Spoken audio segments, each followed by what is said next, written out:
During World War II, electricity was, unreliable, refrigeration was rare, and supply chains were constantly under threat. Yet millions of families and soldiers managed to keep vegetables fresh for months, sometimes an entire winter, without plugging in a single appliance. The secret wasn't magic or advanced chemistry. It was a brilliantly simple World War II-era design, rooted in physics, biology, and centuries-old wisdom. The root cellar-inspired passive cold storage system, refined and widely used during the war.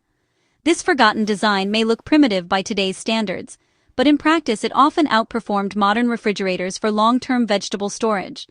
And with rising energy costs and renewed interest in self-reliance, it's quietly making a comeback. The wartime problem: no power, no waste allowed. During World War II, governments urged citizens to grow victory gardens to reduce pressure on food supplies. But growing food was only half the battle, preserving it was just as critical. Refrigerators were expensive, electricity was rationed, and canned goods required scarce metal and fuel. Food waste was unacceptable. A spoiled harvest could mean hunger later in the winter. So engineers, farmers, and households relied on a design that worked with nature instead of against it. The core design: earth-cooled vegetable storage.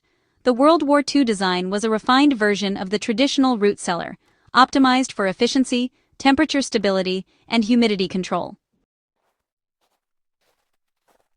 The principle was simple: use the earth as insulation, control airflow naturally, maintain high humidity without rot, and keep temperatures just above freezing.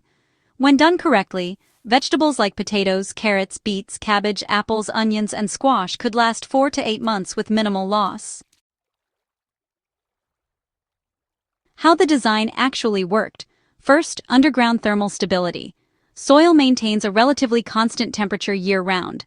At depths of 6 to 10 feet, temperatures stay between 4 and 10 degrees Celsius, or 39 to 50 degrees Fahrenheit, just perfect for vegetable storage. World War II cellars were either dug directly into hillsides or buried beneath homes, barns, or sheds. This natural thermal mass prevented freezing in winter and overheating in early spring. Okay, so instead of fans, the design used 2 simple vents. There was a low intake vent that brought in cold, dense air, and a high exhaust vent that released warmer air and gases. This setup created a natural convection loop, which helped prevent mold while keeping temperatures stable. And, some designs even included adjustable wooden shutters to fine-tune the airflow, especially during those really extreme cold spells.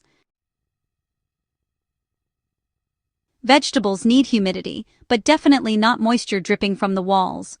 During World War II, designs controlled humidity by using dirt or gravel floors instead of concrete, placing crates on wooden slats for better airflow, and storing vegetables in sand, sawdust, or straw.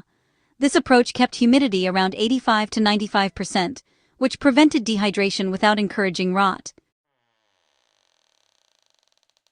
One often overlooked innovation was zoning.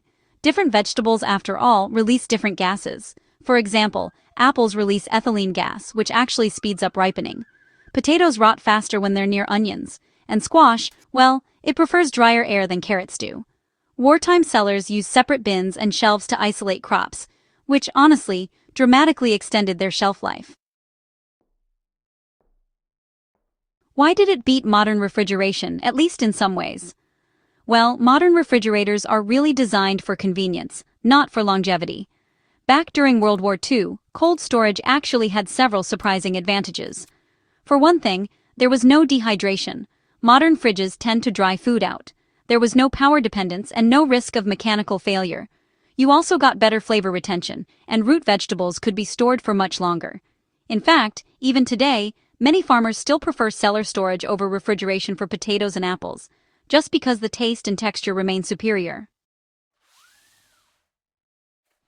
So how long did food actually last? Under proper conditions, those World War II designs achieved some pretty impressive results. Potatoes could last 6 to 8 months. Carrots and beets, 4 to 6 months. Cabbage, about 3 to 4 months. Apples, 4 to 6 months.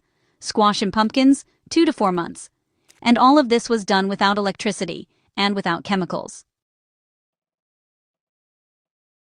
Why was this design forgotten? Well, after the war, cheap electricity and mass refrigeration made root cellars seem outdated. Suburbs were built without them, and the knowledge just kind of faded away. Convenience replaced resilience. But now, with rising food prices, more power outages, and a renewed interest in preparedness, this World War II design feels less like history and more like a blueprint for the future. Why does it matter today? This wasn't just a storage system, it was a survival strategy. It taught food independence, waste reduction, energy-free preservation, and long-term planning. In an age of fragile supply chains, the wisdom of World War II's vegetable storage design may actually be more relevant than ever.